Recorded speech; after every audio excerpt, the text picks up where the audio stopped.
India आप तक समाचार, कड़वा लेकिन सच। रतनलाल सी बाफना ज्वेलर्स, जहां विश्वास ही परंपरा है। आज 54 पैकी 43 ते 44 आमदार दादांच्या बाजूने। हे समोरच्या विरोधकांना किती आरोप करू द्या, काही करू द्या, परंतु आज सत्याचा विजय झालेला आहे एवढं निश्चित आहे। आणि यापुढेही अजितदादांच्या नेतृत्वाखाली राष्ट्रवादी काँग्रेस पक्ष एक नंबरचा पक्ष राहिल्याशिवाय राहणार नाही। यापुढे अजितदादांना आम्ही मुख्यमंत्री बनवल्याशिवाय स्वस्थ बसणार नाही, एक एवढी ग्वाही निवडणूक आयोगाने जो निकाल दिला त्याचा निषेध आम्ही प्रामुख्याने या ठिकाणी शरद पवार गटातर्फे राष्ट्रवादी जी अधिकृत आहे त्यातर्फे करीत आहोत। या देशाचे नेते आदरणीय शरदचंद्र पवार साहेब यांनी हा पक्ष काढला, वाढवला, जोपासला आणि आज निवडणूक आयोगाने आमदारांच्या त्या ठिकाणी मेजॉरिटी दाखवून हा पक्ष त्यांचा आहे हा जो त्या ठिकाणी निकाल दिला आहे त्याच्या संदर्भात सुप्रीम कोर्टात आम्ही याचिका दाखल करणार आहोत।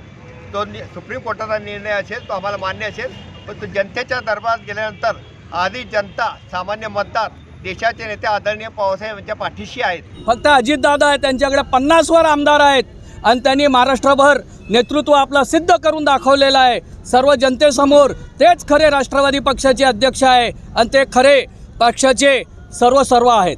सर, आपने कुछ दिनों पहले बताया था कि राष्ट्रवादी कार्यालय जो है वो हम लोग ले सकते हैं, मतलब इस तरीके। देखो, राष्ट्रवादी कार्यालय जो है वो आज विषय नहीं, आज हमारा विषय है खुशी का है और आज हमारे खुशी के अंदर में हमारा ही ये विजय है और ये विजय के अंदर आप सब और महाराष्ट्र की जनता पूरी हमारे साथ में है और हम सब आपको बहुत बहुत धन्यवाद देते हैं कि आपने हमें सपोर्ट किया और ये जनता का धन्यवाद है कि जिसने हमें सपोर्ट किया है कि सत्य का विजय कराया है। आम्ही पेढे खाणार नाही, ज्यांनी 70 कोटीचा भ्रष्टाचार केला ते पळून गेले, असे पळकुट्टे लोकांचा आम्ही पेढे खाणार नाही। पक्ष आमच्या पवार साहेबांचा आहे, नाही कुणाच्या बापाचा आहे, हे सर्व देशाला राज्याला पण माहिती आहे।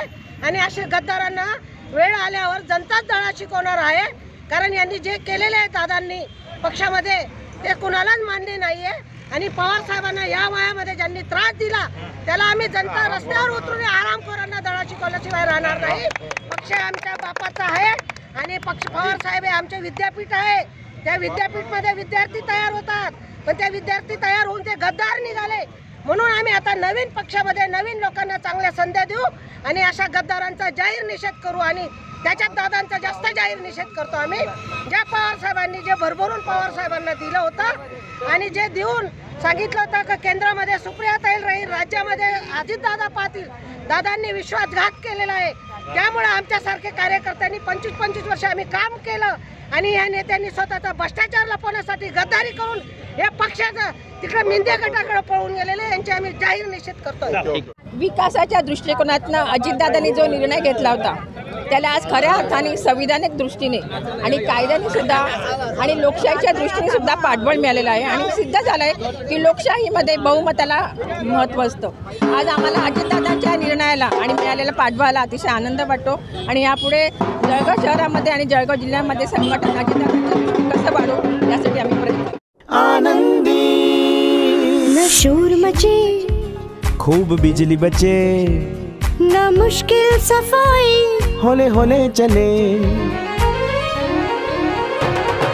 आ गए जो अपने घर में, स्वाद आया है जीवन में।